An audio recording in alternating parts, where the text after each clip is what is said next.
Item ಯಾವುದೇ ಇರಲಿ try ಮಾಡಿ ಆಚಿ ಚಿಕನ್ ಮಸಾಲಾ. ಆಚಿ ಚಿಕನ್ ಮಸಾಲಾ.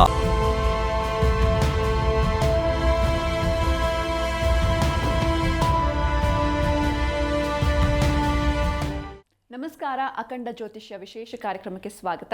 ನಾನು ಸಿಂಚನಾ.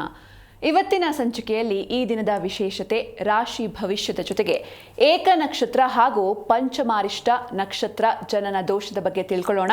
ಈ ಕುರಿತು ತಿಳಿಸಿಕೊಡಲು ನಮ್ಮೊಂದಿಗಿದ್ದಾರೆ ಖ್ಯಾತ ಜ್ಯೋತಿಷಿಗಳು, ಕಾಮಾಖ್ಯ ಪ್ರತ್ಯಂಗಿರ ಉಪಾಸಕರಾದ ಡಾಕ್ಟರ್ YSK ಆಚಾರ್ಯ ಗುರುಗಳು. ಬನ್ನಿ ಗುರುಗಳನ್ನ ಕಾರ್ಯಕ್ರಮಕ್ಕೆ ಸ್ವಾಗತಿಸೋಣ.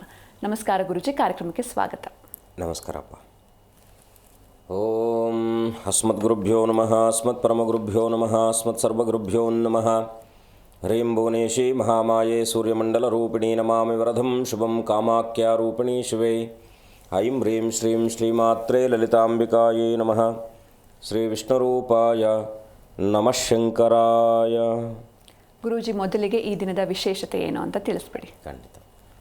ಆದಿನಾರಾಯಣಂ ವಿಷ್ಣುಂ ಬ್ರಹ್ಮಾಣಾಂಚ ವಸಿಷ್ಠಕಂ ಶ್ರೀರಾಮಂ ಮಾರುತಿಂ ವಂದೇ ರಾಮದಾಸಂಚ ಶ್ರೀಧರಂ.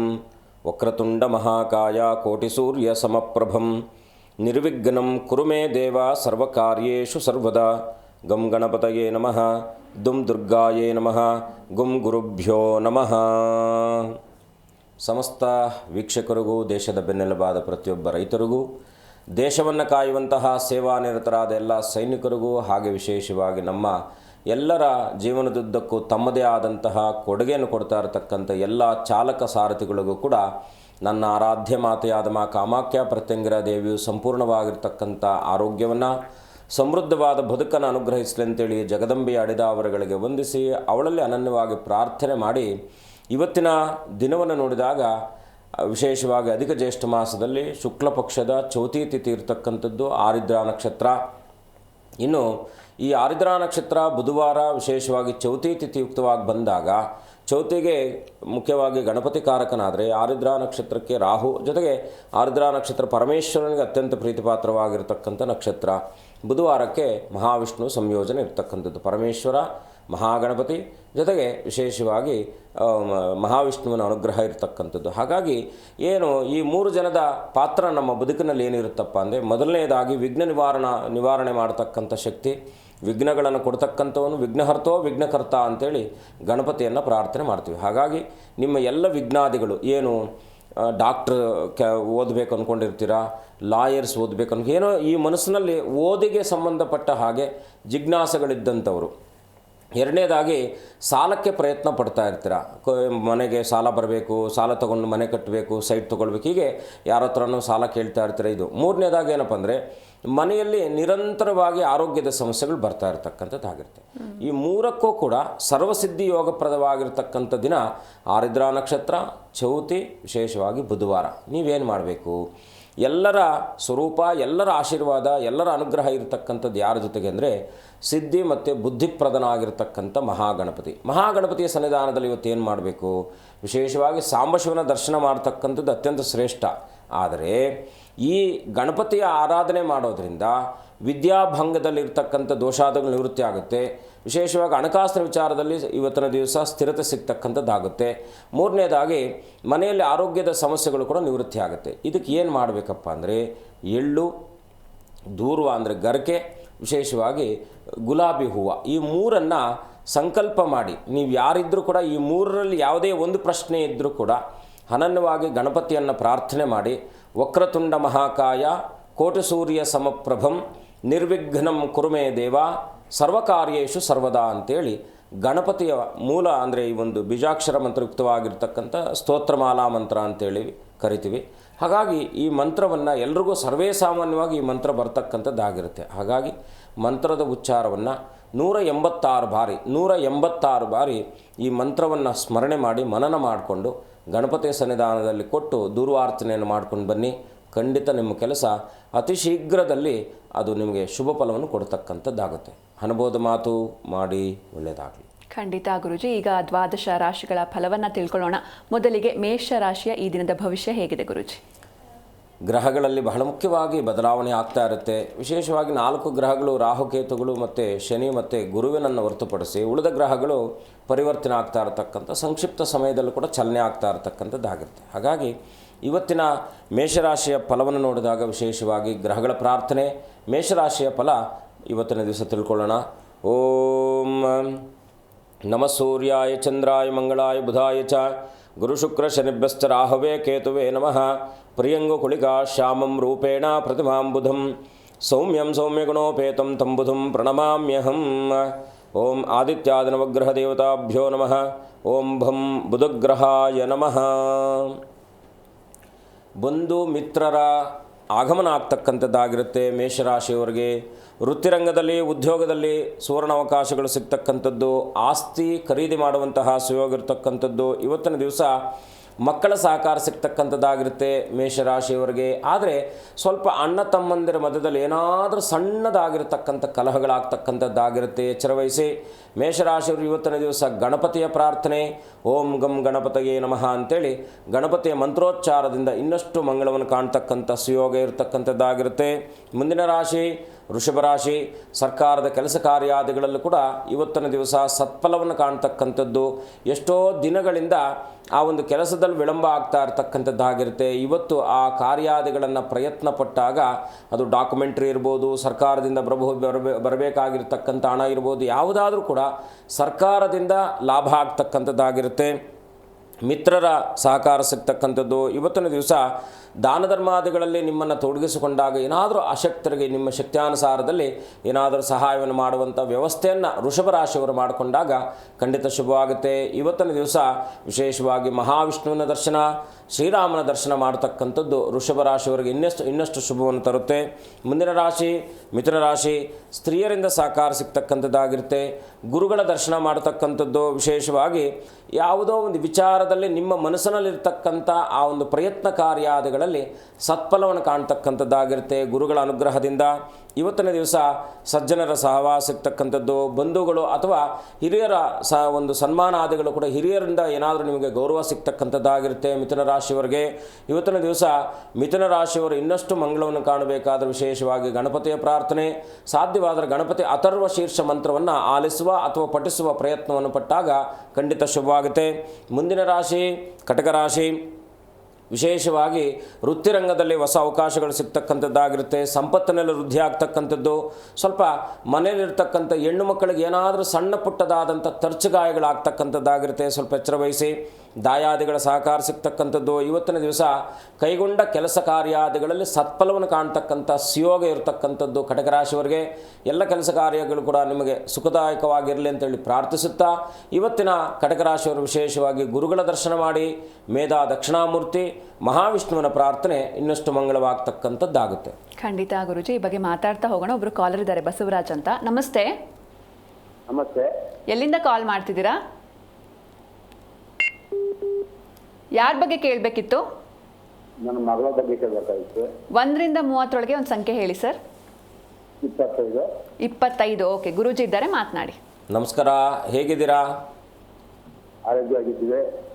ಹೇಳಿ, ಏನು ನಿಮ್ಮ ಪ್ರಶ್ನೆ? ತಾಯಿ ಒಳ್ಳೇದು ಮಾಡಲಿ. ನಾವು ಮಗಳ ಮದುವೆ ಬಗ್ಗೆ ಕೇಳಬೇಕಾಗಿತ್ತು. ಏನು ಹೆಸರಿಟ್ಟಿದ್ದೀರಾ? ಎಷ್ಟು ವಯಸ್ಸು? ವಯಸ್ಸು ಏನು ಏಜ್ ಮಗಳದು? 26. ಹೆಸರು ಏನು ಇಟ್ಟಿದ್ದೀರಾ ಅಂದರೆ? ಯಶಸ್ವಿನಿ. ಯಶಸ್ವಿನಿ. ಸ್ವಲ್ಪ ಇವ್ರಿಗೆ ಮದುವೆ ವಿಳಂಬ ಅಂತಕ್ಕಂಥದ್ದು ತೋರಿಸ್ತಾ ಇದೆ. ಒಂದು ಆಶ್ಲೇಷ ಬಲಿ ಮಾಡಿಸಿ ಸುಬ್ರಹ್ಮಣ್ಯನನ್ನು ಪ್ರಾರ್ಥನೆ ಮಾಡಿ, ಆಶ್ಲೇಷ ಬಲಿ ಒಂದು 3 ತಿಂಗಳು ಸಾಮೂಹಿಕವಾಗಾದರೂ ಪರವಾಗಿಲ್ಲ, ಅಥವಾ ಯಾವುದಾದ್ರೂ ಕ್ಷೇತ್ರಗಳಲ್ಲಿ ವಿಶೇಷವಾಗಿ ಸುಬ್ರಹ್ಮಣ್ಯನ ಕ್ಷೇತ್ರಗಳಲ್ಲಿ ಒಂದು 3 ತಿಂಗಳ ಕಾಲ ಆಶ್ಲೇಷ ಬಲಿ ಮಾಡಿ ಗುರುವಿನ ಅನನ್ಯವಾಗಿ ಗುರುವನ್ನು ದಕ್ಷಿಣಾಮೂರ್ತಿಯನ್ನು ಅನನ್ಯವಾಗಿ ಪ್ರಾರ್ಥನೆ ಮಾಡಿ ಖಂಡಿತ ಒಳ್ಳೆಯದಾಗುತ್ತೆ. ಸಾಧ್ಯವಾದರೆ ಶ್ರೀಕಾಳಹಸ್ತಿಗೆ ಒಂದೊಮ್ಮೆ ಹೋಗಿ ಬನ್ನಿ, ಇನ್ನಷ್ಟು ಶುಭವಾಗ್ತಕ್ಕಂಥದ್ದಾಗುತ್ತೆ. ಓಕೆ, ಧನ್ಯವಾದ ಕರೆ ಮಾಡಿದ್ದಕ್ಕೆ ಗುರೂಜಿ. ಇನ್ನು ಇವತ್ತಿನ ವಿಚಾರದ ಬಗ್ಗೆ ನಾವು ಮಾತಾಡ್ತಾ ಹೋಗೋದಾದರೆ, ಈ ಏಕ ನಕ್ಷತ್ರ ಹಾಗೂ ಪಂಚಮಾರಿಷ್ಟ ನಕ್ಷತ್ರ ಜನನ ದೋಷ ಅಂದರೆ ಏನು ಅಂತ. ಮೊದಲನೇದಾಗಿ ಏಕನಕ್ಷತ್ರ ಅಂತಕ್ಕಂಥದ್ದು ಬಹಳ ಮುಖ್ಯವಾಗಿ ತಂದೆ ಮಕ್ಕಳು ಅಥವಾ ಅಣ್ಣ ತಮ್ಮಂದಿರು, ತಾಯಿ ಮಕ್ಕಳು, ಅಕ್ಕ ತಂಗಿಯರು, ಹೀಗೆ ಯಾರೆಲ್ಲ ಕುಟುಂಬದಲ್ಲಿ ಏಕನಕ್ಷತ್ರಗಳಲ್ಲಿ ಬಂದಾಗ ಸ್ವಲ್ಪ ಶಾಸ್ತ್ರದಲ್ಲಿ ದೋಷ ಅಂತಕ್ಕಂಥದ್ದನ್ನು ತಿಳಿಸಿದೆ. ಅಂದರೆ ಏಕನಕ್ಷತ್ರ ಜಾತಾನಾಂ ಪಿತಾವ ಪುತ್ರಮೇವಚ. ಮುಖ್ಯವಾಗಿ ಏನಂದರೆ ಕ್ಷಿಪ್ರದ್ವಯಂ, ಇಬ್ಬರಲ್ಲಿ ಯಾರಿಗಾದರೂ ಒಂದು ಸಮಸ್ಯೆ ಆಗುತ್ತೆ ಅಂತಕ್ಕಂಥದ್ದು ಶಾಸ್ತ್ರ ಉಲ್ಲೇಖದ ಒಂದು ಶ್ಲೋಕ. ಮಗನಿಗಾಗಿರ್ಬೋದು ಮಗಳಿಗಾಗಿರ್ಬೋದು ಏಕ ನಕ್ಷತ್ರ ಅಂದರೆ ಬಹಳ ಮುಖ್ಯವಾಗಿ ಒಂದೇ ನಕ್ಷತ್ರದಲ್ಲಿ ಒಂದು ಕುಟುಂಬದಲ್ಲಿ 2-3 ಜನ ಜನಿಸಿದಾಗ ಆ ಕುಟುಂಬಕ್ಕೆ ಸಮಸ್ಯೆ ಆಗ್ತಕ್ಕಂಥದ್ದು ಇದು ಅನುಭವದಲ್ಲಿ ಇರ್ತಕ್ಕಂಥದ್ದಲ್ಲ, ಶಾಸ್ತ್ರದಲ್ಲಿ ಬಂದಿರತಕ್ಕಂಥ ಪದ್ಧತಿಯಿಂದ ಸಮಸ್ಯೆಗಳನ್ನು ಕಂಡಿರ್ತಕ್ಕಂಥದ್ದು ನಮ್ಮ ಕಣ್ಣು ಮುಂದೆ ಇರತಕ್ಕಂಥದ್ದಾಗಿದೆ. ಹಾಗಾಗಿ ಏಕ ನಕ್ಷತ್ರ ಅಂದರೆ ಅದು ಒಂದೇ ನಕ್ಷತ್ರದಲ್ಲಿ ಕುಟುಂಬದಲ್ಲಿ ಹುಟ್ಟಿರ್ತಕ್ಕಂಥವ್ರು ಯಾರೆಲ್ಲ ಒಂದೇ ನಕ್ಷತ್ರದಲ್ಲಿ ಹುಟ್ಟಿರ್ತಾರೋ ಅವ್ರೀಗ ನಾವು ಒಂದೇ ಮದುವೆ ಸಂದರ್ಭದಲ್ಲಿ ಇಬ್ಬರಿಗೂ ಒಂದೇ ಸಮಯದಲ್ಲಿ ಮದುವೆ ಮಾಡಿದಾಗ ಒಂದು ಮಗು ವೃದ್ಧಿ ಆಗುತ್ತೆ, ಒಂದು ಮಗು ಕ್ಷೀಣವಾಗುತ್ತೆ. ಇದು ಸಹಜವಾಗಿ ಎಲ್ರಿಗೂ ಕೂಡ ಗೊತ್ತಿರತಕ್ಕಂಥ ವಿಚಾರ. ಯಾಕೆ ಅಣ್ಣ ತಮ್ಮಂದರಿಗೆ ಅಕ್ಕ ತಂಗಿಯರಿಗೆ ಒಟ್ಟಿಗೆ ಒಂದೇ ಒಂದು ಮಂಟಪದಲ್ಲಿ ಮದುವೆ ಮಾಡಬಾರ್ದು ಅನ್ನೋ ಕಾರಣಕ್ಕೋಸ್ಕರವಾಗಿ ಮಾಡಿದ್ರೆ ಒಂದು ಊರ್ಜಿತ ಆಗಲ್ಲ ಅಂತಕ್ಕಂಥದ್ದು. ಆ ಕಾರಣದಿಂದ ಅದನ್ನು ನಾವು ವಿಸರ್ಜಿಸ್ತೀವಿ, ಅಂದರೆ ಅದನ್ನು ನಾವು ಉತ್ಸರ್ಜಿಸ್ತೀವಿ. ಹಾಗಾಗಿ ಏಕ ನಕ್ಷತ್ರದಲ್ಲಿ ಹುಟ್ಟಿರ್ತಕ್ಕಂಥ ತಂದೆ ಮಕ್ಕಳಿಗೆ ಫಾರ್ ಎಕ್ಸಾಂಪಲ್ ರೋಹಿಣಿ ನಕ್ಷತ್ರನ ತಗೊಂಡಾಗ ರೋಹಿಣಿ ನಕ್ಷತ್ರ ಸೋದರ ಮಾವನಿಗೆ ಸಮಸ್ಯೆ ಇರ್ತಕ್ಕಂಥದ್ದು. ಒಂದೇ ನಕ್ಷತ್ರದಲ್ಲಿ ತಂದೆ ಮಕ್ಕಳಿಬ್ಬರು ಬಂದಾಗ ಏನಾಗುತ್ತೆ, ಈ ಮಗನ ಜಾತಕದ ಸಮಸ್ಯೆ ಅಥವಾ ತಂದೆ ಜಾತಕದ ಸಮಸ್ಯೆ ಮಗನಿಗೆ ಅಥವಾ ಮಗನ ಜಾತಕದ ಸಮಸ್ಯೆ ತಂದೆಗೆ ಪರಿವರ್ತನೆ ಆಗ್ತಕ್ಕಂಥದ್ದು.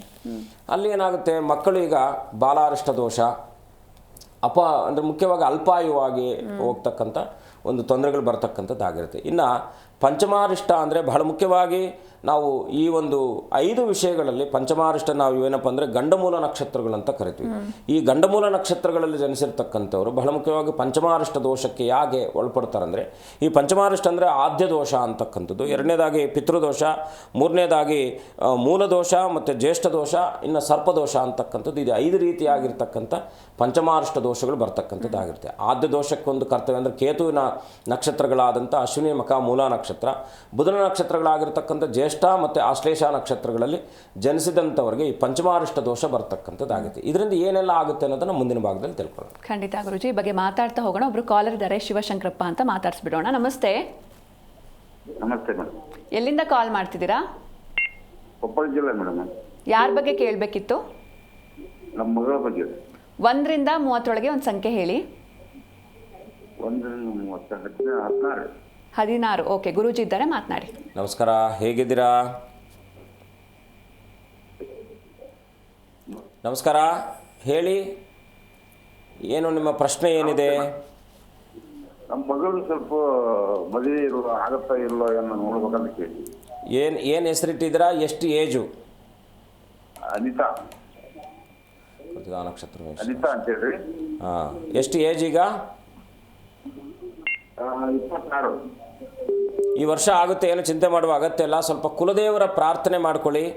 ಎರಡನೇದಾಗಿ ಏನಪ್ಪ ಅಂದರೆ ಸುಬ್ರಹ್ಮಣ್ಯ ಸ್ವಾಮಿ ಸನ್ನಿಧಾನ, ಮುಖ್ಯವಾಗಿ ಒಂದು 6 ಷಷ್ಠಿಗಳ ದಿವಸ ಈ ಹೆಣ್ಣುಮಗಳಿಗೆ ವಿಶೇಷವಾಗಿ ಹೆಣ್ಣುಮಗಳ ಹೆಸರಲ್ಲಿ ಷಷ್ಠಿಯ ದಿವಸ ತೊಗರಿಬೇಳೆ ಯಥಾಶಕ್ತಿಯಾಗಿ ತೊಗರಿಬೇಳೆ ದಾನವನ್ನು ಮಾಡಿ ಪ್ರತಿ ಗುರುವಾರ ಸ್ವಲ್ಪ ಅರಿಶಿಣ ಹಾಕಿ ಸ್ನಾನ ಮಾಡ್ಕೊಳ್ಳಿಕ್ಕೆ ಹೇಳಿ. ಗುರುವಾರದ ದಿವಸ ದಕ್ಷಿಣಾಮೂರ್ತಿ ಅಷ್ಟೋತ್ರ ನಿಮ್ಮ ಮನೆಯಲ್ಲೇ ಅಷ್ಟೋತ್ರ ಹೇಳ್ಕೊಂಡ್ರೂ ಆಯಿತು. ಕಡಲೆಕಾಳನ್ನಿಟ್ಟು ಗುರುವನ್ನು ಅನನ್ಯವಾಗಿ ಪ್ರಾರ್ಥನೆ ಮಾಡಿ 5 ರೂಪಾಯಿ ಕಾಯಿನನ್ನು ಅದರಲ್ಲಿಟ್ಟು 5 1 ರೂಪಾಯಿ ಕಾಯಿನ್ಸ್ ಅದರಲ್ಲಿಟ್ಟು ಯಾರಿಗಾದ್ರೂ ಬ್ರಾಹ್ಮಣರಿಗೆ ಅಥವಾ ದೇವಸ್ಥಾನದಲ್ಲಿ ದಾನ ಮಾಡುವಂಥದ್ದನ್ನು ಮಾಡಿ, ಖಂಡಿತ ಒಳ್ಳೆಯದಾಗುತ್ತೆ. ಈ ವರ್ಷದಲ್ಲಿ ಮದುವೆ ಯೋಗ ಇದೆ, ಚಿಂತೆ ಮಾಡುವ ಅಗತ್ಯ ಇಲ್ಲ. ಓಕೆ, ಧನ್ಯವಾದ ಕರೆ ಮಾಡಿದ್ದಕ್ಕೆ. ಗುರುಜಿ, ಈಗ ಇನ್ನುಳಿದ ರಾಶಿ ಫಲಗಳನ್ನು ತಿಳಿಸ್ಬಿಡಿ. ಮುಂದಿನ ರಾಶಿ ಸಿಂಹರಾಶಿ. ಸಿಂಹರಾಶಿಯನ್ನು ಇವತ್ತಿನ ದಿವಸ ನೋಡಿದಾಗ ರಾಜಕೀಯ ವ್ಯಕ್ತಿಗಳಿಗೆ ಸ್ವಲ್ಪ ಒತ್ತಡ ಇರತಕ್ಕಂಥದ್ದಾಗಿರುತ್ತೆ. ಸಾರಿಗೆ ಕ್ಷೇತ್ರದಲ್ಲಿದ್ದಂಥವ್ರಿಗೂ ಕೂಡ ಸ್ವಲ್ಪ ಒತ್ತಡ ಆಗ್ತಕ್ಕಂಥದ್ದು, ಧನಲಾಭ ಆಗುತ್ತೆ. ಯತ್ನ ಕಾರ್ಯಾದಿಗಳಲ್ಲಿ ಸ್ವಲ್ಪ ಹಿನ್ನಡೆ ಆಗ್ತಕ್ಕಂಥದ್ದಾಗಿರುತ್ತೆ. ಇವತ್ತಿನ ದಿವಸ ಸಿಂಹರಾಶಿಯವರು ಸ್ವಲ್ಪ ಅಲೆದಾಟವು ಕೂಡ ಹೆಚ್ಚಾಗಿರ್ತಕ್ಕಂಥದ್ದಾಗಿರುತ್ತೆ. ಕೆಲಸ ಕಾರ್ಯಗಳ ಮೇಲೆ ನಿಮ್ಮ ಮನಸ್ಥಿತಿಯಲ್ಲಿ ಏನೋ ಒಂದು ಭಿನ್ನಾಭಿಪ್ರಾಯಗಳು ಬರ್ತಕ್ಕಂಥದ್ದು, ಅದರಲ್ಲಿ ಏನಾದರೂ ಮಾನಸಿಕ ಒತ್ತಡ ಆಗ್ತಕ್ಕಂಥದ್ದಾಗಿರುತ್ತೆ. ಹಾಗಾಗಿ ಸಾವಧಾನವಾಗಿ ಎಲ್ಲ ಕೆಲಸಗಳನ್ನು ಕೂಡ ಸಿದ್ಧಿಸಿಕೊಳ್ಳುವಂಥ ಯೋಗ ಇರತಕ್ಕಂಥದ್ದು. ವಿಶೇಷವಾಗಿ ಇವತ್ತಿನ ದಿವಸ ಸಿಂಹರಾಶಿಯವರು ರಾಮಚಂದ್ರನ ದರ್ಶನ ಅತ್ಯಂತ ಶುಭಪ್ರದವಾಗಿರ್ತಕ್ಕಂಥದ್ದು, ಜೊತೆಗೆ ಆಂಜನೇಯನ ಮೂಲಮಂತ್ರವನ್ನು ಪ್ರಾರ್ಥನೆ ಮಾಡ್ತಕ್ಕಂಥದ್ದು ಮಂಗಳಮಯವಾಗುತ್ತೆ. ಮುಂದಿನ ರಾಶಿ ಕನ್ಯಾ ರಾಶಿ. ವಿಶೇಷವಾಗಿ ವಾಹನಗಳಿಂದ ನಿಮಗೆ ಲಾಭ ಆಗ್ತಕ್ಕಂಥದ್ದಾಗಿರುತ್ತೆ. ಇವತ್ತಿನ ದಿವಸ ಎಲ್ಲೋ ಪರಸ್ಥಳಕ್ಕೆ ಹೋಗಬೇಕಾಗಿರ್ತಕ್ಕಂಥದ್ದು ಅಥವಾ ಪುಣ್ಯತಮವಾಗಿರ್ತಕ್ಕಂಥ ಕ್ಷೇತ್ರಗಳಿಗೆ ತೆರಳುವಂತಹ ಸುಯೋಗಿರ್ತಕ್ಕಂಥದ್ದು. ಕುಟುಂಬದಲ್ಲಿ ಇವತ್ತಿನ ದಿವಸ ಸಹಕಾರ ಸಿಗ್ತಕ್ಕಂಥದ್ದಾಗಿರುತ್ತೆ. ವ್ಯಾವಹಾರಿಕವಾಗಿರ್ತಕ್ಕಂಥ ವಿಚಾರಾದಿಗಳಲ್ಲೂ ಕೂಡ ಕನ್ಯಾ ರಾಶಿಯವರಿಗೆ ಲಾಭಪ್ರದವಾಗಿರ್ತಕ್ಕಂಥದ್ದು. ಗಣಪತಿಯ ದರ್ಶನ, ಗಣಪತಿಗೆ ನಮಃ ಅಂತೇಳಿ ಗಣಪತಿಯ ಮಂತ್ರೋಚ್ಚಾರ ಇನ್ನಷ್ಟು ಮಂಗಳವಾಗುತ್ತೆ. ಮುಂದಿನ ರಾಶಿ ತುಲಾರಾಶಿ ಮಾನಸಿಕ ಒತ್ತಡದಿಂದ ವಿಮುಕ್ತಿ ಸಿಗ್ತಕ್ಕಂಥದ್ದಾಗಿರುತ್ತೆ. ಒತ್ತಡಗಳಿರ್ತಕ್ಕಂಥದ್ದು ವೃತ್ತಿರಂಗದಲ್ಲಿರಬಹುದು, ಪಾಲುದಾರಿಕೆ ವ್ಯವಹಾರಾದಿಗಳಲ್ಲೂ ಕೂಡ ಒತ್ತಡಯುಕ್ತವಾಗಿರ್ತಕ್ಕಂಥ ಬದುಕಿಗೆ ಮುಕ್ತಿ ಆಗ್ತಕ್ಕಂಥದ್ದಾಗಿರುತ್ತೆ. ಇವತ್ತಿನ ದಿವಸ ಏನಪ್ಪ ಅಂದರೆ ನಿಮ್ಮನ್ನು ನಂಬಿರ್ತಕ್ಕಂಥವ್ರು ನಿಮಗೆ ಸಹಾಯ ಮಾಡ್ತಕ್ಕಂಥವ್ರು ಆಗ್ತಾರೆ. ಹಣಕಾಸಿನ ವಿಚಾರದಲ್ಲಿರ್ಬೋದು ಅಥವಾ ಸ್ನೇಹ ವಿಚಾರದಲ್ಲಿರ್ಬೋದು. ಇವತ್ತಿನ ದಿವಸ ವೃತ್ತಿರಂಗದಲ್ಲೂ ಕೂಡ ಸನ್ಮಂಗಲವಾಗ್ತಕ್ಕಂಥದ್ದು. ವಿಶೇಷವಾಗಿ ಕೃಷಿಕರಿಗೆ ಲಾಭ ಆಗ್ತಕ್ಕಂಥದ್ದಾಗಿರುತ್ತೆ. ತುಲಾರಾಶಿಯವರು ಇವತ್ತಿನ ದಿವಸ ವಿಶೇಷವಾಗಿ ಗುರುಗಳ ದರ್ಶನ ಮಾಡಿ ಗುರುಗಳ ಪ್ರಾರ್ಥನೆ ಮಾಡ್ತಕ್ಕಂಥದ್ದು ಮಂಗಳಮಯವಾಗುತ್ತೆ. ಮುಂದಿನ ರಾಶಿ ವೃಶ್ಚಿಕ ರಾಶಿ. ಧಾರ್ಮಿಕ ಕ್ಷೇತ್ರಗಳಿಗೆ ತೆರಳುವಂತಹ ಸುಯೋಗ. ಸಾಲಕ್ಕೆ ಸಂಬಂಧಪಟ್ಟ ಹಾಗೆ ವಿಚಾರದಲ್ಲಿ ನಿಮಗೆ ಅನುಕೂಲಕರವಾಗ್ತಕ್ಕಂಥದ್ದಾಗಿರುತ್ತೆ. ಗುರುಗಳ ದರ್ಶನ ಮಾಡಿ ಪರಿಚಯಸ್ಥರಿಂದ ನೀವು ಇವತ್ತಿನ ದಿವಸ ಏನಾದರೂ ಸಹಾಯವನ್ನು ಪಡ್ಕೊಳ್ತಕ್ಕಂಥ ಸುಯೋಗ ಇರತಕ್ಕಂಥದ್ದು. ಇವತ್ತಿನ ದಿವಸ ಗೃಹಕ್ಕೆ ನಿಮಿತ್ತವಾದಂಥ ಗೃಹ ಸಂಬಂಧಿತವಾದಂಥ ವಸ್ತುಗಳನ್ನು ಖರೀದಿಸುವಂತಹ ಸುಯೋಗ ಇರತಕ್ಕಂಥದ್ದು. ವೃಶ್ಚಿಕ ರಾಶಿಯವರು ವಿಶೇಷವಾಗಿ ಇವತ್ತಿನ ದಿವಸ ಸುಬ್ರಹ್ಮಣ್ಯನ ಗಣಪತಿಯ ಪ್ರಾರ್ಥನೆ ಮಾಡ್ತಕ್ಕಂಥದ್ದು ಇನ್ನಷ್ಟು ಮಂಗಳವಾಗ್ತಕ್ಕಂಥದ್ದು ಆಗುತ್ತೆ. ಖಂಡಿತ ಗುರುಜಿ. ಒಬ್ರು ಕಾಲರ್ ಇದ್ದಾರೆ, ಲಕ್ಷ್ಮಮ್ಮ ಅಂತ, ಮಾತಾಡ್ಸೋಣ. ನಮಸ್ತೆ ಅಮ್ಮ. ಮೇಡಮ್, ಎಲ್ಲಿಂದ ಕಾಲ್ ಮಾಡ್ತಿದ್ದೀರಾ? ನಾವು ಚಾಮರಾಜನಗರದಿಂದ ಬಿಸ್ಲೋಡಿಂದ ಮೇಡಮ್. ಯಾರ ಬಗ್ಗೆ ಕೇಳಬೇಕಿತ್ತು? ಮಗನ ಬಗ್ಗೆ ಕೇಳಬೇಕು ಮೇಡಮ್. 1 ರಿಂದ 30 ಒಂದು ಸಂಖ್ಯೆ ಹೇಳಿಮ್ಮ. ಇನ್ನೊಮ್ಮೆ ಹೇಳಿ. 9 ಮೇಡಮ್. 9. ಓಕೆ, ಗುರೂಜಿ ಇದ್ದಾರೆ, ಮಾತನಾಡಿ. ನಮಸ್ಕಾರ ತಾಯಿ, ಹೇಗಿದ್ದೀರಾ? ಕೋಟಿ ಕೋಟಿ ನಮಸ್ಕಾರ ಗುರುಜಿ. ತಾಯಿ ಒಳ್ಳೇದು ಮಾಡಲಿ. ಅಮ್ಮ, ಏನು ನಿಮ್ಮ ಪ್ರಶ್ನೆ? ಗುರುಜಿ, ಮಗನ ಬಗ್ಗೆ ಕೇಳಬೇಕು ಗುರುಜಿ. ಹೆಣ್ಣು ಸೆಟ್ ಆಗಿ 2.5 ವರ್ಷ 3 ವರ್ಷ ಆಗಿತ್ತು ಗುರುಜಿ. ಈಗ ಫಿಕ್ಸ್ ಮಾಡಿವಿ ಗುರುಜಿ. ಕಾರ್ತಿಕ ಮಾಸಲ್ಲಿ ಒಳ್ಳೇದ ಇಲ್ಲ ಪರಮೋತ್ತಮವಾದದ್ದು ಕಾರ್ತಿಕ ಮಾಸ. ನೀವು ಉತ್ತರಾಯಣದಲ್ಲಿ ಇನ್ನೇನು ಕೆಲವೇ ತಿಂಗಳಲ್ಲಿ ಉತ್ತರಾಯಣ ಸಂಪೂರ್ಣ ಆಗುತ್ತೆ. 33 ವರ್ಷ ಗುರುಜಿ. ಅದೇ ಅಮ್ಮ, ಈಗ ನೀವು ಇರ್ತಕ್ಕಂಥದ್ದು ನಿಮ್ಗೆ 2 ಆಪ್ಷನ್ ಇದೆ. ಒಂದು ಕಾರ್ತಿಕ ಮಾಸದಲ್ಲಿ ಮಾಡ್ಕೊಳ್ಬೋದು. ಅದು ಬಿಟ್ಟರೆ ಅದಕ್ಕಿಂತ ಮುಂಚೆ ಅಂದರೆ ಶ್ರಾವಣ ಭಾದ್ರಪದಕ್ಕೂ ಸ್ವಲ್ಪ ಪರವಾಗಿಲ್ಲ, ಶ್ರಾವಣ ಮಾಸದಲ್ಲಿ ಮಾಡ್ಕೊಳ್ಬೋದು. ಈ ಜ್ಯೇಷ್ಠ ಮಾಸ ಅಂದರೆ ಮೊದಲನೇ ಮಗನಿಗೆ ಜ್ಯೇಷ್ಠ ಮಾಸ ಮಾಡೋದು ಬೇಡ. ನಿಮಗೆ ಶ್ರಾವಣ ಮಾಸ ಒಂದಿದೆ, ಬಿಟ್ಟರೆ ಕಾರ್ತಿಕ ಮಾಸ ಇದೆ. ನನ್ನ ಅಭಿಪ್ರಾಯ ಕಾರ್ತಿಕ ಮಾಸ ಶುಭಪ್ರದವಾಗಿರ್ತಕ್ಕಂಥದ್ದು. ಅದೇ ಒಳ್ಳೇದ. ಅವ್ರ ಹೆಸರು ಏನು ಏನು ಚಿಂತೆ, ಏನು ಹೆಸರು ಅಂದ್ರಿ? ಶ್ರೀನಿವಾಸ ಅಂತ, 33 ವರ್ಷ ಗುರುಜಿ. ಏನು ತೊಂದರೆ ಇಲ್ಲಮ್ಮ, ಮಾಡಿ ಒಳ್ಳೇದಾಗುತ್ತೆ. ಏನಂದರೆ ಮದುವೆಗಳನ್ನು ನೀವು ಸಾಕಷ್ಟು ವಿಳಂಬ ಮಾಡಬಾರ್ದು. ಮದುವೆ ನಾವು ಇವಾಗ ಸೆಟ್ ಆದಮೇಲೆ ಎಷ್ಟು ಬೇಗ ಆಗುತ್ತೋ ಆ ಒಂದು ಸಂದರ್ಭದಲ್ಲಿ ನೀವು, ಯಾಕೆಂದರೆ ಒಂದು ಮದುವೆ ಅನ್ನೋದು ಒಂದು ನಿರ್ಧಾರವನ್ನು ಮಾಡಿರ್ತೀವಿ, ಒಂದು ಲಗ್ನವನ್ನು ಹಾಕಿರ್ತೀವಿ. ಆ ಲಗ್ನಕ್ಕೆ ಸೀಮಿತವಾಗಿ 2.5-3 ತಿಂಗಳ ಒಳಗಡೆ ಯಾರೇ ಎಂಗೇಜ್ಮೆಂಟ್ ಮಾಡಿಕೊಂಡ್ರು ಕೂಡ ವಿತಿನ್ 90 ದಿನಗಳ ಒಳಗಡೆ ಮದುವೆ ಮಾಡುವಂಥ ವ್ಯವಸ್ಥೆಯನ್ನು ಮಾಡ್ಕೊಳ್ಳಿ, ಖಂಡಿತ ಒಳ್ಳೆಯದಾಗುತ್ತೆ. ಓಕೆ, ಧನ್ಯವಾದ ಕರೆ ಮಾಡಿದ್ದಕ್ಕೆ ಗುರೂಜಿ. ನೀವಾಗಲೇ ಈ ದೋಷಗಳ ಬಗ್ಗೆ ಹೇಳ್ತಾ ಇದ್ರಿ, ಇದಕ್ಕೆ ಪರಿಹಾರ ಏನು ಅಂತ? ಈಗ ಆದ್ಯ ದೋಷ ಅಂದರೆ ಭಾಳ ಮುಖ್ಯವಾಗಿ ಈಗ ಅಶ್ವಿನಿ ನಕ್ಷತ್ರದಲ್ಲಿ ಕೇತು ಇದ್ದ ಅಂತ ಇಟ್ಕೊಳ್ಳಿ. ಈ ಅಶ್ವಿನಿ ನಕ್ಷತ್ರದಲ್ಲಿ ಕೇತು ಬಂದಾಗ ಆದ್ಯ ದೋಷ ಆಗುತ್ತೆ. ಅಂದರೆ ಅದರಲ್ಲೂ ಕೂಡ ಏನಾದರೂ ಆದ್ಯ ದೋಷಕ್ಕೆ ಮುಖ್ಯವಾಗಿ ಅವನೇನಾದರೂ ಬಲವಂತನಾಗಿದ್ದ ಅಂದರೆ ಬಲಾಢ್ಯನಾಗಿದ್ದಾಗ ಇನ್ನಷ್ಟು ದೋಷ ಹೆಚ್ಚಾಗುತ್ತೆ. ಪಾಪಗ್ರಹಗಳು ಬಲವಾಗಿರಬಾರ್ದು. ಅಂದರೆ ಅವರು ಎಷ್ಟು ಹೆಚ್ಚಿನ ಡಿಗ್ರಿಗಳಲ್ಲಿದ್ದಾಗ ಪಾಪಗ್ರಹಗಳು ಅದರ ಅಷ್ಟ ಪ್ರಭಾವ ಕಡಿಮೆ ಆಗುತ್ತೆ. ಕೇತು ಬಹಳ ಮುಖ್ಯವಾಗಿ ಅಶ್ವಿನಿ ನಕ್ಷತ್ರಕ್ಕೆ ಬಂದಾಗ, ಕೇತು ಅಶ್ವಿನಿ ನಕ್ಷತ್ರದಲ್ಲಿ ಕೂತ್ಕೊಂಡ್ರೆ ಮುಖ್ಯವಾಗಿ ಆದ್ಯ ದೋಷ ಏನು ಬರುತ್ತಪ್ಪ ಅಂದರೆ ಮದುವೆಯಲ್ಲಿ ಜಿಜ್ಞಾಸೆಗಳು ಬರುತ್ತೆ, ಮದುವೆ ಮೇಲೆ ವಿರಕ್ತಿ ಬರುತ್ತೆ, ಮದುವೆ ಆದಮೇಲೆ ವೈರಾಗ್ಯ ಬರುತ್ತೆ. ಹೀಗೆ ಮೋಕ್ಷ ಅಂತಕ್ಕಂಥದ್ದು, ವೈರಾಗ್ಯವನ್ನು ತರ್ತಕ್ಕಂಥದ್ದು ಆದ್ಯ ದೋಷ. ಅಂದರೆ ಅವರು ಕೂಡ ಮುಖ್ಯವಾಗಿ ಎಲ್ಲ ಪ್ರಯತ್ನಗಳು ಪಡ್ತಾ ಇರ್ತಾರೆ, ಆದರೆ ಎಲ್ಲೋ ಒಂದು ಕಡೆ ಅವರನ್ನು ಕುಸಿತಾನೇ ಇರುತ್ತೆ, ಅಂದರೆ ಹಗ್ಗ ಕೆಳಿತಾನೇ ಇರುತ್ತೆ, ಅವ್ರ ಪ್ರಯತ್ನ ಇಲ್ಲದೆ ಇರಲ್ಲ. ಅಶ್ವಿನಿ ನಕ್ಷತ್ರದವರು ತುಂಬ ಪ್ರಯತ್ನ ಪಡ್ತಾರೆ, ಆದರೆ ಅವರು ಅಂದುಕೊಂಡ ಮಾರ್ಗಕ್ಕೆ ಯಾವುದೋ ಈಗ ಶುಭಗ್ರಹಗಳಾಗಿರ್ತಕ್ಕಂಥ ಗುರು ಬುಧ ಮತ್ತು ಶುಕ್ರರ ಸಂಯೋಜನೆ ಚೆನ್ನಾಗಿ ಇಲ್ಲದೆ ಇದ್ದಾಗ, ಪಾಪಗ್ರಹಗಳ ಪ್ರಭಾವ ಹೆಚ್ಚಿದ್ದಾಗ ಈ ಅಶ್ವಿನಿ ನಕ್ಷತ್ರದಲ್ಲಿ ಜನಿಸಿರ್ತಕ್ಕಂಥವ್ರು ಏನಾಗುತ್ತೆ, ಎಲ್ಲ ಕೂಡ ಅರ್ಧಂಬರ್ಧಂ ಕೆಲಸದಲ್ಲಿ ನಿಂತು ಹೋಗ್ತಾರೆ. ಆ ಪ್ರಯತ್ನ ಪಡ್ತಾರೆ, ಅದರಲ್ಲೂ ಸೋಲ್ತಾರೆ, ಈ ಪ್ರಯತ್ನ ಪಡ್ತಾರೆ. ಇದಕ್ಕೆ ಆದ್ಯ ದೋಷ ಅಂತ ಕರಿತೀವಿ. ಎರಡನೇದಾಗಿ ಈ ಮೂಲ ನಕ್ಷತ್ರ ಅಂತಕ್ಕಂಥದ್ದು ಪಿತೃದೋಷ ಬರ್ತಕ್ಕಂಥದ್ದಾಗುತ್ತೆ. ಈಗ ತಂದೆಗೆ ಅರಿಷ್ಟ ಅಂತಕ್ಕಂಥದ್ದು, ಅರಿಷ್ಟ ಅಂದರೆ ಸಮಸ್ಯೆಗಳು ಬರ್ತಕ್ಕಂಥದ್ದು ಅನ್ನೋದು ಶಾಸ್ತ್ರದಲ್ಲಿ ಇರ್ತಕ್ಕಂಥದ್ದು. ಕೆಲವು ಸಂದರ್ಭಗಳಲ್ಲಿ ಅದು ವ್ಯಕ್ತವೂ ಆಗುತ್ತೆ. ಯಾಕಂದರೆ ಮಕ್ಕಳು ಅಂತಕ್ಕಂಥದ್ದು ನಮ್ಮ ಭಾಗ್ಯ, ನಮ್ಮದು ಅಂದರೆ ನಮ್ಮ ಪೂರ್ವ ಪುಣ್ಯಕ್ಕೆ ಸಂಬಂಧಪಟ್ಟಿರ್ತಕ್ಕಂಥ ಪಂಚಮ ಸ್ಥಾನದಲ್ಲಿ ಇರ್ತಕ್ಕಂಥದ್ದು, ವಿಶೇಷವಾಗಿ ಪುತ್ರಸ್ಥಾನ ಅಂತಕ್ಕಂಥದ್ದು. ಅಲ್ಲಿಂದ ಪೂರ್ವ ಪುಣ್ಯಕ್ಕೆ ಸಂಬಂಧಪಟ್ಟ ಹಾಗೆ ಮಕ್ಕಳು ಕೂಡ ಋಣಯುಕ್ತವಾಗಿ ಬರ್ತಾರೆ. ಬಂದಾಗ ಅವರು ಕೆಲವು ನಮ್ಮ ಮಕ್ಕಳು ಹುಟ್ಟಿದಾಗ ತುಂಬ ಶ್ರೇಯೋಭಿವೃದ್ಧಿ ಆಗುತ್ತೆ. ಕೆಲವು ಮಕ್ಕಳು ಯಾಕಂದರೆ ಮಕ್ಕಳೇ ಅದೇನಿದ್ರು ನಮ್ಮದೇ, ಅದು ಒಳ್ಳೇದಿದ್ರು ಕೆಟ್ಟದಿದ್ರು ಎರಡು ನಮ್ಮದೇ ಆಗುತ್ತೆ. ಆದರೆ ನಕ್ಷತ್ರ ದೋಷ ಬಂದಾಗ ಯಾಕೆ ನಮ್ಮ ಪೂರ್ವಜರು ಋಷಿಮುನಿಗಳು ಇದನ್ನು ಕೊಟ್ಟಿದ್ದಾರೆ ಅಂದರೆ, ಈ ಸಮಸ್ಯೆ ಇರೋದನ್ನು ಚಿಕ್ಕ ವಯಸ್ಸಿನಲ್ಲಿ ಕಟ್ ಮಾಡ್ಕೊಳ್ಳಿ, ಮುಂದೆ ಒಳ್ಳೇದಾಗುತ್ತೆ ಅಂತಕ್ಕಂಥ ಸದುದ್ದೇಶದಿಂದ ಇಟ್ಟಿದ್ದಾರೆ ಹೊರತು ಇದನ್ನೇನೋ ತೊಗೊಂಡೋಗಿ ಕೆಲವರು ಇದನ್ನು ಅಸಡ್ಡೆ ಮಾಡಿದಾಗ ಏನಾಗುತ್ತೆ, ಪಾಪ ಮಕ್ಕಳ ಫ್ಯೂಚರು ಕಡಿಮೆ ಆಗುತ್ತೆ. ಅದಕ್ಕೆ ನಾವು ನಕ್ಷತ್ರಾರಿಷ್ಟ ದೋಷ ನಿವೃತ್ತಿಗೋಸ್ಕರವಾಗಿ ನಕ್ಷತ್ರ ಶಾಂತಿ, ನಕ್ಷತ್ರಾರಿಷ್ಟ ದೋಷ ನಿವೃತ್ತಿ ಶಾಂತಿ, ಗೋಮುಖ ಪ್ರಸವ ಶಾಂತಿ, ತುಂಬ ಶಾಂತಿಗಳಿದ್ದಾವೆ. ಯಾಕೆ ಮಾಡ್ತೀವಿ ಅಂದರೆ, ಒಂದು ದೈವಿಕ ಚಿಂತನೆ ನಮ್ಮ ಭಾರತ ದೇಶದಲ್ಲಿ ನಂಬಿಕೆ ಆಧಾರದ ಮೇಲೆ ಇರತಕ್ಕಂಥದ್ದು. ಇದು ಮಕ್ಕಳಿಗೆ ಮುಂದಿನ ಫ್ಯೂಚರಲ್ಲೂ ಕೂಡ ತೊಂದರೆ ಆಗಬಾರ್ದು ಅನ್ನೋ ಕಾರಣಕ್ಕೋಸ್ಕರವಾಗಿ ಅರಿಷ್ಟ ದೋಷ ನಿವೃತ್ತಿಗಳನ್ನು ಮಾಡ್ತಕ್ಕಂಥದ್ದು. ಮುಂದೆ ತಿಳಿಸಿ. ಖಂಡಿತ ಗುರುಜಿ. ಈಗ ಇನ್ನುಳಿದ ರಾಶಿ ಫಲವನ್ನು ತಿಳಿಸ್ಬಿಡಿ. ಮುಂದಿನ ರಾಶಿ ಧನುರಾಶಿ. ಧನುರಾಶಿಯಲ್ಲಿ ಇವತ್ತಿನ ದಿವಸ ಸ್ವಲ್ಪ ಏನಪ್ಪ ಅಂದರೆ, ನಿಮ್ಮ ಮನಸ್ಥಿತಿಯಲ್ಲಿ ಏನಾದರೂ ಕೂಡ ಸ್ವಲ್ಪ ಸಂಕುಚಿತವಾಗಿರ್ತಕ್ಕಂಥ ಮನಸ್ಥಿತಿ ಬರ್ತಕ್ಕಂಥದ್ದಾಗಿರುತ್ತೆ. ಏನೋ ಮಾಡಬೇಕಾ ಬೇಡವಾ, ಮಾಡಲಾ ಬೇಡವಾ ಅಂತಕ್ಕಂಥದ್ದು. ಖಂಡಿತ ಆ ರೀತಿ ಏನು ಅನ್ಕೊಂಬೇಡಿ, ಮುನ್ನುಗ್ಗಿ, ಖಂಡಿತ ಒಳ್ಳೆಯದಾಗುತ್ತೆ. ಗುರುಗಳ ಅನುಗ್ರಹ ಇದೆ. ವಿಶೇಷವಾಗಿ ಸಂಗೀತಗಾರರಿಗೆ ಲಾಭ ಆಗ್ತಕ್ಕಂಥದ್ದು, ಹೊಸ ಹೊಸ ಆವಿಷ್ಕಾರಗಳನ್ನು ಮಾಡುವಂತಹ ಒಂದು ಮನಸ್ಥಿತಿ ಇಟ್ಕೊಂಡಿರ್ತಕ್ಕಂಥವ್ರಿಗೆ ಖಂಡಿತ ಶುಭವಾಗುತ್ತೆ. ವೃತ್ತಿರಂಗದಲ್ಲಿ ಸೇವಕರಿಂದ ಸಹಕಾರ ಸಿಗ್ತಕ್ಕಂಥದ್ದಾಗಿರುತ್ತೆ. ಇವತ್ತಿನ ದಿವಸ ವಿಶೇಷವಾಗಿ ಸಂತಾನಕ್ಕೂ ಶುಭಪ್ರದವಾಗಿರ್ತಕ್ಕಂಥದ್ದು, ಮದುವೆ ಈ ರೀತಿಯಾಗಿರ್ತಕ್ಕಂಥ ಮಾತುಕತೆಗಳಿಗೂ ಕೂಡ ಇವತ್ತಿನ ದಿವಸ ಶುಭಪ್ರದವಾಗಿರ್ತಕ್ಕಂಥದ್ದಾಗಿರುತ್ತೆ. ಧನುರಾಶಿಯವರು ವಿಶೇಷವಾಗಿ ಕುಲಗುರುಗಳ ಪ್ರಾರ್ಥನೆ ಮಾಡಿ ಗುರುಗಳ ದರ್ಶನ ಮಾಡತಕ್ಕಂಥದ್ದು ಮಂಗಳಮಯವಾಗುತ್ತೆ. ಮುಂದಿನ ರಾಶಿ ಮಕರ ರಾಶಿ. ಮಿತ್ರರಿಂದ ಸಹಕಾರ ಸಿಗ್ತಕ್ಕಂಥದ್ದಾಗಿರುತ್ತೆ. ಉನ್ನತ ವಿದ್ಯಾಭ್ಯಾಸಕ್ಕೆ ಅಥವಾ ಉನ್ನತ ವ್ಯಾಸಂಗಕ್ಕೆ ಶುಭಪ್ರದವಾಗಿರ್ತಕ್ಕಂಥದ್ದು. ರಾಜಸಮಾನವಾಗಿರ್ತಕ್ಕಂಥ ಕೀರ್ತಿ ಲಾಭಾದಿಗಳಿಗೂ ಸಿಗ್ತಕ್ಕಂಥದ್ದಾಗಿರುತ್ತೆ. ಗುರುಗಳ ದರ್ಶನ ಮಾಡಿ. ವಿಶೇಷವಾಗಿ ಇವತ್ತಿನ ದಿವಸ ಯಾರಾದರೂ ನಿಮಗೆ ಶಕ್ತಿಯಾನುಸಾರದಲ್ಲಿ ಯಾರಾದರೂ ಅಶಕ್ತರಿಗೆ ಒಂದು ವಸ್ತ್ರವನ್ನು ದಾನ ಮಾಡೋದ್ರಿಂದ ಮಕರ ರಾಶಿಯವರಿಗೆ ಇನ್ನಷ್ಟು ಮಂಗಳವಾಗ್ತಕ್ಕಂಥದ್ದಾಗಿರುತ್ತೆ. ಮಕರ ರಾಶಿಯವರು ಇವತ್ತಿನ ದಿವಸ ಸಾಂಬಶಿವನ ದರ್ಶನ, ಸಾಂಬಶಿವನ ಪ್ರಾರ್ಥನೆ ಇನ್ನಷ್ಟು ಶುಭವಾಗುತ್ತೆ. ಮುಂದಿನ ರಾಶಿ ಕುಂಭರಾಶಿ. ಕುಂಭರಾಶಿಯಲ್ಲಿ ಇವತ್ತಿನ ದಿವಸ ರಾಜಕೀಯ ವ್ಯಕ್ತಿಗಳಿಗೆ ಸ್ವಲ್ಪ ಒತ್ತಡ ಇರತಕ್ಕಂಥದ್ದಾಗಿರುತ್ತೆ. ಚಿತ್ತಶುದ್ಧಿ ನಿಮ್ಮನ್ನು ಇವತ್ತಿನ ದಿವಸ ಒಂದು ಸಮಾಧಾನ ಸ್ಥಿತಿಯಲ್ಲಿ ಇಡುವಂಥ ವ್ಯವಸ್ಥೆ ಆಗ್ತಕ್ಕಂಥದ್ದಾಗಿರುತ್ತೆ. ಇಷ್ಟಮಿತ್ರರ ಸಮಾಗಮನ ಆಗ್ತಕ್ಕಂಥದ್ದು, ಪೂರ್ವ ನಿಯೋಜಿತ ಕಾರ್ಯಾದಿಗಳಲ್ಲೂ ಕೂಡ ಕುಂಭರಾಶಿಯವರಿಗೆ ಸತ್ಫಲವನ್ನು ಕಾಣ್ತಕ್ಕಂಥದ್ದಾಗಿರುತ್ತೆ. ಇವತ್ತಿನ ದಿವಸ ಕುಂಭರಾಶಿಯವರು ವಿಶೇಷವಾಗಿ ಗಣಪತಿಯ ದರ್ಶನ, ಸುಬ್ರಹ್ಮಣ್ಯನ ಪ್ರಾರ್ಥನೆ ಅಥವಾ ಸಾಂಬಶಿವನ ದರ್ಶನ ಇನ್ನಷ್ಟು ಶುಭವಾಗುತ್ತೆ. ಮುಂದಿನ ರಾಶಿ ಮೀನರಾಶಿ. ಮೀನರಾಶಿ ಇವತ್ತಿನ ದಿವಸ ಸ್ವಲ್ಪ ನಿಮ್ಮೊಟ್ಟಿಗಿದ್ದಂಥವರಿಂದ ಏನಾದರೂ ಸ್ವಲ್ಪ ಸಣ್ಣ ಪುಟ್ಟದಾದಂಥ ಕಿರಿಕೆಗಳಾಗ್ತಕ್ಕಂಥದ್ದು, ಜಗಳ ಆಗ್ತಕ್ಕಂಥದ್ದಾಗಿರುತ್ತೆ. ಸ್ವಲ್ಪ ಎಚ್ಚರ ವಹಿಸಿ. ಸಂಪತ್ತಿನಲ್ಲಿ ವೃದ್ಧಿ ಆಗುತ್ತೆ. ಅಣ್ಣ ತಮ್ಮಂದಿರೊಟ್ಟಿಗೆ ಸಹಕಾರ ಸಿಗ್ತಕ್ಕಂಥದ್ದು, ಕುಟುಂಬದಲ್ಲೂ ಕೂಡ ಸಹಯೋಗದೊಂದಿಗೆ ಎಲ್ಲಾದರೂ ಕೂಡ ದೂರದ ಪ್ರಯಾಣ ಮಾಡ್ತಕ್ಕಂಥದ್ದು, ಹೊಸ ವಿಶೇಷವಾಗಿ ವ್ಯಾಪಾರವನ್ನು ಪ್ರಾರಂಭಿಸಬೇಕು ಇದ್ದಂಥವರು ಕೂಡ ಇವತ್ತಿನ ದಿವಸ ಪ್ರಾರಂಭಿಸುವಂಥ ವ್ಯವಸ್ಥೆಯನ್ನು ಮಾಡಿಕೊಂಡಾಗ ಖಂಡಿತ ಮೀನರಾಶಿಯವರಿಗೆ ಶುಭವಾಗುತ್ತೆ. ವಿಶೇಷವಾಗಿ ಗುರುಗಳ ದರ್ಶನ, ಗುರುಗಳ ಪ್ರಾರ್ಥನೆ, ಮೇಧಾ ದಕ್ಷಿಣಾಮೂರ್ತಿಯ ಪ್ರಾರ್ಥನೆ ಮಂಗಳಮಯವಾಗ್ತಕ್ಕಂಥದ್ದಾಗುತ್ತೆ. ಖಂಡಿತ ಗುರುಜಿ. ಇನ್ನು ಪರಿಹಾರಗಳ ಬಗ್ಗೆ ತಿಳಿಸ್ತಾ ಇದ್ರಿ, ಅದನ್ನು ಮುಂದುವರಿಸಿ. ಇನ್ನು ನಾವು ಜ್ಯೇಷ್ಠ ನಕ್ಷತ್ರ ಮತ್ತು ಆಶ್ಲೇಷ ನಕ್ಷತ್ರಕ್ಕೆ ಬಂದಾಗ ಬಹಳ ಮುಖ್ಯವಾಗಿ ಜ್ಯೇಷ್ಠ ದೋಷ ಬರುತ್ತೆ.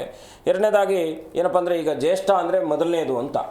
ಈಗ ಆಶ್ಲೇಷ ನಕ್ಷತ್ರಕ್ಕೆ ಸರ್ಪದೋಷ ಬರ್ತಕ್ಕಂಥದ್ದಾಗುತ್ತೆ. ಈಗ ನಾವು ಅಶ್ವಿನಿ ಮಖ ಮೂಲ ನಕ್ಷತ್ರಕ್ಕೆ ಬಂದಾಗ, ಮಖ ನಕ್ಷತ್ರಕ್ಕೆ ಬಂದರೆ ಏನಾಗುತ್ತೆ, ಬಹಳ ಮುಖ್ಯವಾಗಿ ಪಿತೃದೋಷ ಬರುತ್ತೆ. ಪಿತೃಗಳಿಗೆ ಮಖ ನಕ್ಷತ್ರದಲ್ಲಿ ಹುಟ್ಟಿರ್ತಕ್ಕಂಥ ಕೇತು ಇದ್ದು ಮಖ ನಕ್ಷತ್ರದಲ್ಲಿ ಬಹಳ ಮುಖ್ಯವಾಗಿ ಯಾಕೆಂದರೆ ನಾನು ಇದನ್ನು ಏನು ಕೇಳ್ತಾ ಇದ್ದೇನೆ ಅಂದರೆ, ಈ ಸ್ವಂತ ನಕ್ಷತ್ರಗಳಲ್ಲಿ ಆ ಸ್ವಂತಾಧಿಪತಿ ಆಗಿದ್ದವನು ಇದ್ದಾಗ ಮಾತ್ರ. ಈಗ ಅಶ್ವಿನಿ ಮಖ ಮೂಲ ನಕ್ಷತ್ರಕ್ಕೆ ಕೇತು ಅಧಿಕಾರಕನಾಗ್ತಾನೆ. ಅವನು ಆ ನಕ್ಷತ್ರದಲ್ಲಿದ್ದಾಗ ಅದರೊಟ್ಟಿಗೆ ಬಹಳ ಮುಖ್ಯವಾಗಿ ಈಗ ಯಾವ ನಕ್ಷತ್ರದಲ್ಲಿ ಹುಟ್ಟಿದ್ದಾರೆ ಅಂತಕ್ಕಂಥ ಚಂದ್ರನ ಮೇಲೆ ಚಂದ್ರನ ಸ್ಥಿತಿಯನ್ನು ನೋಡಿ ನಾವು ಗಮನಿಸ್ತೀವಿ. ಹಾಗಾಗಿ ಮೂಲ ನಕ್ಷತ್ರದಲ್ಲಿ ಹುಟ್ಟಿದಾಗ ಅಥವಾ ಮಖ ನಕ್ಷತ್ರದಲ್ಲಿ ಹುಟ್ಟಿದಾಗ ಏನಾಗುತ್ತೆ, ಮಖ ನಕ್ಷತ್ರ ಪಿತೃಗಳಿಗೆ ಸಂಬಂಧಪಟ್ಟ ಹಾಗೆ ದೋಷಗಳು ಬರ್ತಕ್ಕಂಥ. ಪಿತೃಗಳಂದರೆ ಯಾರು, ವಂಶ ಕುಟುಂಬಕ್ಕೆ ಸಮಸ್ಯೆ ಬರ್ತಕ್ಕಂಥದ್ದಾಗುತ್ತೆ. ಇನ್ನು ಜ್ಯೇಷ್ಠ ಮತ್ತು ಆಶ್ಲೇಷ ನಕ್ಷತ್ರದಲ್ಲಿ, ಈಗ ಆಶ್ಲೇಷ ನಕ್ಷತ್ರಕ್ಕೆ ಸಂಬಂಧಪಟ್ಟ ಹಾಗೆ ಸರ್ಪದೋಷ ಬರ್ತಕ್ಕಂಥದ್ದಾಗಿರುತ್ತೆ. ಜ್ಯೇಷ್ಠ ಅಂದರೆ ಮೊದಲನೇದಾಗ ಆ ಮಗು, ಯಾಕಂದರೆ ಎಲ್ಲರೂ ಕೂಡ ಚೆನ್ನಾಗಿರ್ತಾರೆ. ಈಗ ನಾವು ಒಂದು ಕುಟುಂಬದಲ್ಲಿ ನೋಡ್ತೀವಿ, ಅಣ್ಣ ತಮ್ಮದ 4-5 ಜನ ಇರ್ತಾರೆ. ಈ ಅಣ್ಣ ಅಂದರೆ ಎಲ್ಲ ಸಮಸ್ಯೆಗಳು ಅವರೇ ಹೊತ್ಕೊಂಡಿರ್ತಾರೆ.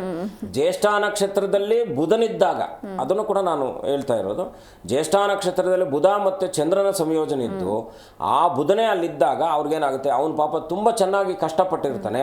ಆದರೆ ಈ ಉಳಿದಿರ್ತಕ್ಕಂಥ ಅಣ್ಣ ತಮ್ಮದ್ರು ತುಂಬ ಚೆನ್ನಾಗಿರ್ತಾರೆ, ಸಮೃದ್ಧವಾಗಿರ್ತಾರೆ. ಇವರು ಸ್ಯಾಕ್ರಿಫೈಸ್ ಮಾಡ್ತಾನೆ ಇರ್ತಾರೆ. ಈ ಆಶ್ಲೇಷ ನಕ್ಷತ್ರಕ್ಕೆ ಬಂದಾಗ ಸರ್ಪ ಸಂಬಂಧಿತವಾದ, ಯಾಕೆಂದರೆ ಈ ಆಶ್ಲೇಷ ನಕ್ಷತ್ರ ಅಲರ್ಜಿ ಬೇಗ ಆಗುತ್ತೆ, ಸ್ಕಿನ್ ಡಿಸೀಷನ್ ಬೇಗ ಆಗುತ್ತೆ, ಸ್ಕಿನ್ ಡಿಸೀಸು ಮತ್ತು ಈ ಹೊಟ್ಟೆಗೆ ಸಂಬಂಧಪಟ್ಟ ಹಾಗೆ ತೊಂದರೆ ಕೂಡ. ಈಗ ನಾವು PCOD ಪ್ರಾಬ್ಲಮ್ಸು ಈ ರೀತಿ ಆದದ್ದು ಹೆಣ್ಮಕ್ಳಾಗಿದ್ದರೆ ಆ ರೀತಿ ಸಮಸ್ಯೆ ಬರ್ತಕ್ಕಂಥದ್ದು, ಗರ್ಭಕೋಶ ತೊಂದರೆ ಬರ್ತಕ್ಕಂಥದ್ದು. ಯಾಕಂದರೆ ಆ ಸರ್ಪ ಸಂಬಂಧಿತವಾದ ತೊಂದರೆಗಳು ಆ ಮಗುವಿನ ಜಾತಕದಲ್ಲಿದ್ದಾಗ ಅದು ಖಂಡಿತ ಇನ್ನಷ್ಟು ಆಕ್ಟಿವ್ ಆಗಿ ಕೆಲಸ ಮಾಡ್ತಕ್ಕಂಥದ್ದಾಗುತ್ತೆ. ಖಂಡಿತ ಗುರುಜಿ. ಈಗ ಇಬ್ಬರೂ ಕೂಡ ಅಂದರೆ ಗಂಡು ಮತ್ತು ಹೆಣ್ಣು ಒಂದೇ ನಕ್ಷತ್ರದಲ್ಲಿ ಹುಟ್ಟಿದರೆ ಅವರು ಮದುವೆ ಆಗೋ ಹಾಗೆ ಇಲ್ವಾ, ಹೇಗೆ ಅಂತ? ಅಲ್ಲಲ್ಲ, ಒಂದೇ ಈಗ ನಾವು ಮದುವೆ ಸಂದರ್ಭದಲ್ಲೂ ಕೂಡ ಏಕನಕ್ಷತ್ರದಲ್ಲಿ ಮದುವೆ ಮಾಡಬಾರ್ದು ಅಂತ ಹೇಳ್ತಾರೆ. ಯಾಕಂದ್ರೆ ಏಕರುಜ್ಜು ಏಕನಕ್ಷತ್ರ ಮದುವೆ ಮಾಡಬಾರ್ದು ಅಂತ ಶಾಸ್ತ್ರ ವಿಧಿ ಇರ್ತಕ್ಕಂಥದ್ದು. ಹೀಗೆ ಮನೆಯಲ್ಲಿ ಹುಟ್ಟುಬಿಟ್ಟಿದ್ದಾರೆ, ನಮ್ಮ ಕೈಯಲ್ಲಿ ಇಲ್ಲ ಅದನ್ನ.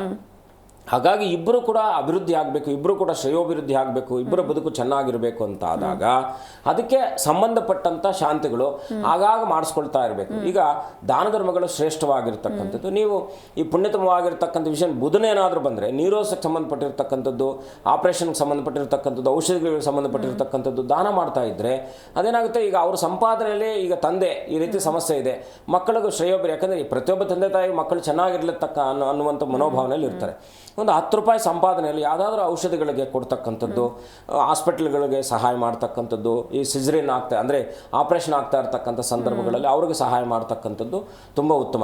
ಅದಾದ ನಂತರದಲ್ಲಿ ಗೋಮಾತೆಗೆ ಪ್ರತಿ ಹುಣ್ಣಿಮೆ ದಿವಸ ಸ್ವಲ್ಪ ಹಸಿರು ಹುಲ್ಲು ಕೊಡ್ತಕ್ಕಂಥದ್ದು ಕೂಡ ಇವರು ಬುಧ ಮತ್ತು ಏನು ನಾನು ಮೂಲದೋಷ ಅಂತಕ್ಕಂಥದ್ದೇನೋ ನಿವೃತ್ತಿ ಆಗುತ್ತೆ.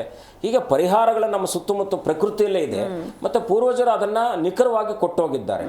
ಹಾಗಾಗಿ ಆಯಾ ಕಾಲಮಾನಕ್ಕೆ ಈಗ ನಾವು ಬುಧಾದಿತ್ಯ ಯೋಗ ಅಂತ ಕರಿತೀವಿ. ಅದೇ ನೀವು ಶುಕ್ರದಶೆ ರವಿಯ ಭುಕ್ತಿ ಬಂದಾಗ ನಾವು ಶುಕ್ರಾದಿತ್ಯ ಸಂಧಿ ಶಾಂತಿ ಮಾಡಬೇಕಂತ, ಗುರು ರಾಹು ಸಂಧಿ ಶಾಂತಿ. ಈಗ ಸಂಧಿ ಸಮಯ ಬಂದಾಗ ಇವರಿಬ್ಬರಿಗೂ ಕೂಡ ಒಂದೇ ನಕ್ಷತ್ರದಲ್ಲಿ 2 ಪಾದಗಳು ಅಥವಾ ಒಂದೇ ಪಾದಕ್ಕೆ ಬಂದಾಗ ಸಂಧಿ ದೋಷ ಬರ್ತಕ್ಕಂಥದ್ದಾಗುತ್ತೆ. ಹಾಗಾಗಿ ಆ ಸಂಧಿ ದೋಷಗಳನ್ನು ಪರಿಹಾರ ಮಾಡತಕ್ಕಂಥದ್ದು, ಮಕ್ಕಳ ಬೆಳವಣಿಗೆ ಮೇಲೆ ತಂದೆಗಳು ನಿಯೋಜಿತವಾಗಿ ಅವರನ್ನು ಬೆಳೆಸ್ತಕ್ಕಂಥ ವ್ಯವಸ್ಥೆಯನ್ನು ಮಾಡ್ಕೊಳ್ಬೇಕು. ಆ ನಿಯೋಜಿತ ಇಲ್ಲದೆ ಇದ್ದಾಗ ಮಕ್ಕಳು ದಾರಿ ಮಕ್ಕಳು ಯಾಕೆ ವಿರೋಧಿಗಳಾಗ್ತಾರೆ, ನಾವು ಸರಿಯಾದ ವ್ಯವಸ್ಥೆಯಲ್ಲಿ ಸುಸಂಸ್ಕಾರವನ್ನು ಕೊಡದೇ ಇದ್ದಾಗ ಆದಾಗ ಅವ್ರನ್ನ ಬಗ್ಗಿಸ್ಲಿಕ್ಕೆ ಸಾಧ್ಯನೇ ಆಗದೆ ಇರತಕ್ಕಂಥದ್ದು. ಹಾಗೆ ಗಿಡವಾಗಿ ಬಗ್ಗದ್ದು ಮರವಾಗಿ ಬಗ್ಗೈತೆ ಅಂತೇಳಿ ಒಂದು ಗಾದೆ ಇರ್ತಕ್ಕಂಥದ್ದು. ಹಾಗಾಗಿ ಮಕ್ಕಳನ್ನು ತಂದೆ ತಾಯಿಗಳು ಈ ರೀತಿಯಾದ ಒಂದೇ ನಕ್ಷತ್ರದಲ್ಲಿ ಇದ್ದಂಥವ್ರು ಸಾಕಷ್ಟು ಕುಟುಂಬಗಳಿದ್ದಾವೆ.